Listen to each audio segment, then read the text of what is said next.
Alright, so Shalom, Shalom, giving all praises, honor, and glory to Yahweh, Bahasham, Yahweh Shai, Bahasham, Wakah, Kodash, Barakatah Yahweh, Barakatah Yahweh Shai Mashiach, Barakatah Yasha Allah, Barakatah Yahweh.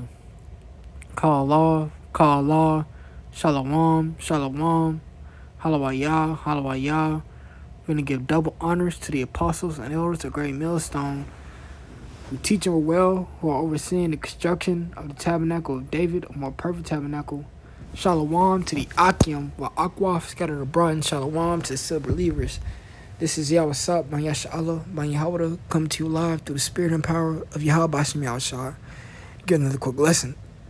It's like it for that, y'all. This lesson is inspired off of this scripture right here, Psalms 94 and 16. But I guess I'll start off at Psalms 94 and 13. So this is Psalms 94 and 13. That thou, well, I guess I gotta start at 11. Yahweh knoweth the thoughts of man, that they are vanity. And hey, that's straight and forward and to the point, because that's all that the carnal man really thinks about. The things of the world, the cares and the lust of the world, the wants of the eye, the wants of the flesh, the fulfillment of such things. That's all what people think about, especially in these times. Especially with them pushing that jab relentlessly. And all the people that are taking the jab is why? Because they want to go back to normal things. They want to go back to being a dream chaser. They want to go back to doing all these things that Yahweh Shem Yahushua is not with. You know what I'm saying? Verse 12. Blessed is the man whom thou chastenest, O Yahweh, and teachest him out of thy law. And they who let me just get the scripture. Let the scriptures talk. Lamentations 4 and 22. The punishment of thy iniquity is accomplished, O daughter of Zion. He will no more carry thee away into captivity. He will visit thy iniquity, O daughter of Edom. He will discover thy sins. So the Lord has already chastened us. We've come to the end of our affliction. We've come to the end of being under subjection of these heathens and all these wicked other nations. We're coming into the time where Yahweh Shem Yahushua is going to send his only begotten son, Yahweh Shai HaMashiach, to come and cleanse this world and purify this world with fire and rebukes and the whirlwinds of fire and the chariots. So blessed is the man whom thou chastenest, O Yahweh, and teachest him out of thy law, that thou mayest give him rest from the days of adversity until the pit be digged for the wicked, that thou mayest give him rest from the days of adversity. Let's go into that word rest.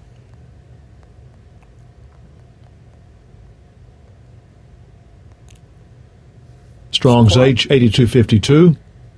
Shakat. It says to be quiet, what? Be tranquil, be at peace, be quiet, rest, lie still, be undisturbed.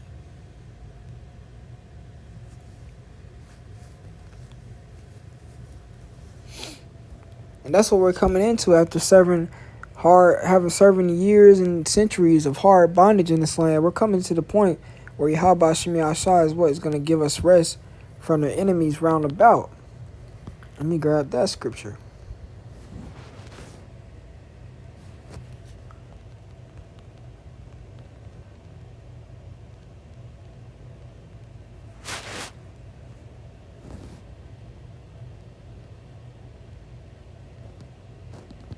Joshua 20.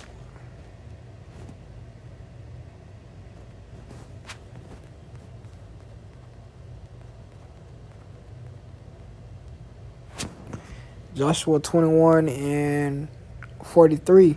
And Yahweh gave unto Israel all the land which he sware to give unto their fathers, and they possessed it and dwelt therein. And Yahweh gave them rest round about, according to all that he swore unto their fathers, And there stood not a man of all their enemies before them, and Yahweh delivered all their enemies into their hand. There fell not of any good thing which Yahweh had spoken unto the house of Israel, all came to pass.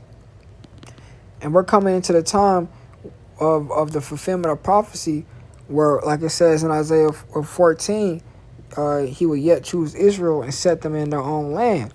We're coming to a time where Yahweh Shem Yahshai is going to deliver us and take us back to the land of Israel, our inheritance, and we're going to possess it forever, according to Daniel's the 2nd chapter, according to Revelations 22 or 21, I believe, according to Isaiah 14, according to Isaiah 61, you know.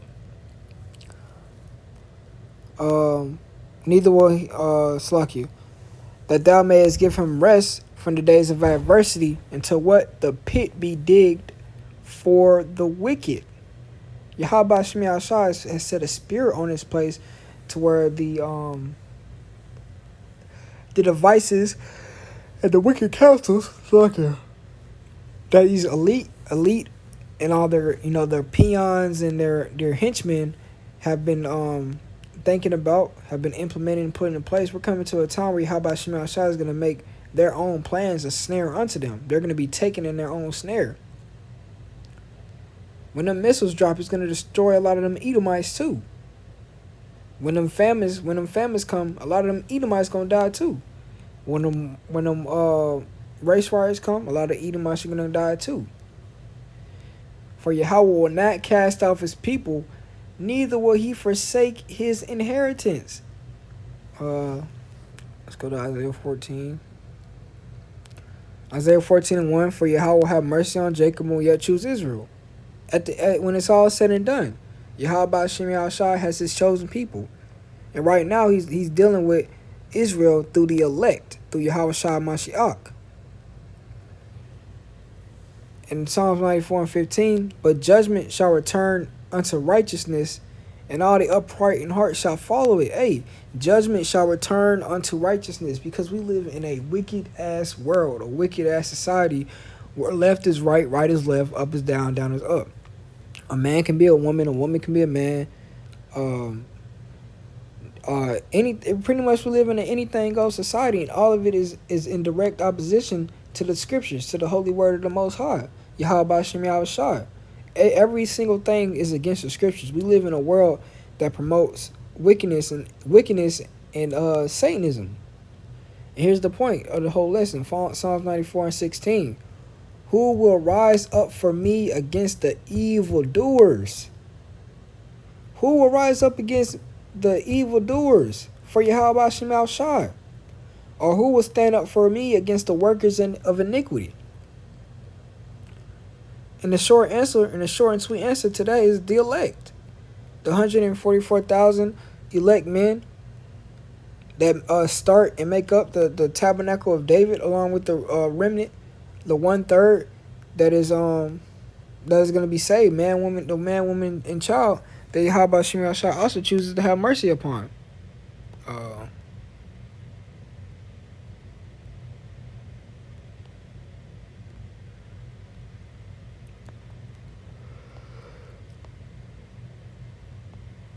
Strong's H 6965. Kum. And this is the word for who will rise up. It says to arise, stand, rise up, stand up. To arise, and what? A hostile sense. A hostile sense. Because why? Man, Yahweh Shem Yahshai has put us in direct opposition against wickedness. And the only way to fight evil is I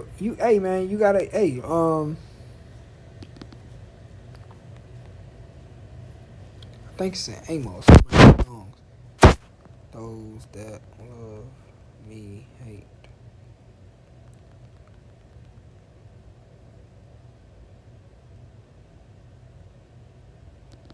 Psalms 97:10.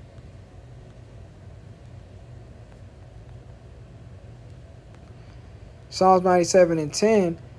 Ye that love Yahweh hate evil. This is a definitive statement. This is a command.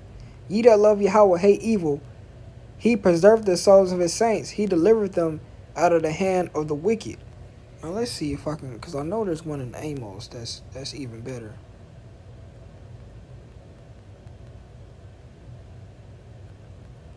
Yes, sir. Here we go. Amos 5:15. I'm gonna start at Amos 5:13. Therefore, the prudent shall keep silence in that time, for it is an evil time. Seek good and not evil, that ye may live.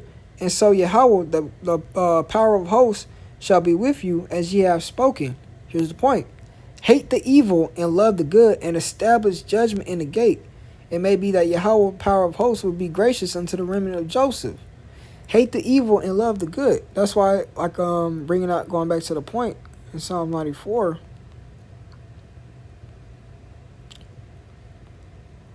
For who will rise up? Quom. It says to arise in a hostile sense, because we're supposed to hate the evil. Hate it with a perfect hatred. That's what King David says. I hate all those that hate you with a perfect hatred, a complete hatred. And there's nothing wrong to hate. Ecclesiastes.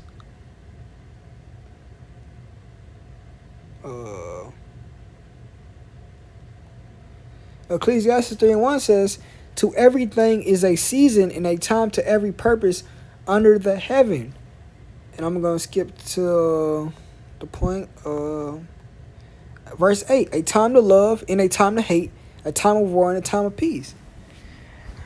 So there's a time and a place for everything, and we're coming to the time and place where the true worshipers, according to John 4, the true worshipers of Yahweh Shem Shai are going to hate the evil, and they're going to and it's going to come to a point in time where the true worshipers of Yahweh Shem Shai are going to, like it says in Ezekiel, lay their vengeance and their fury. This is the Lord's fury upon Edom.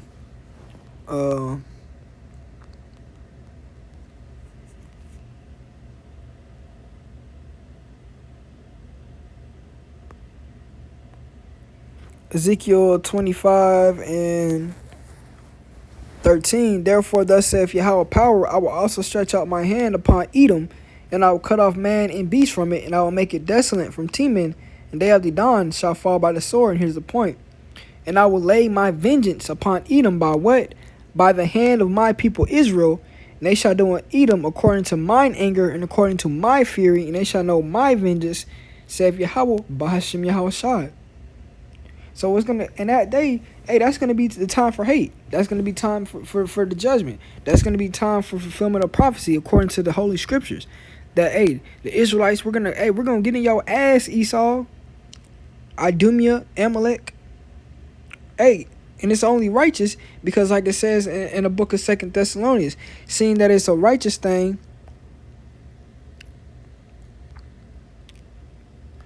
2 Thessalonians 1:6.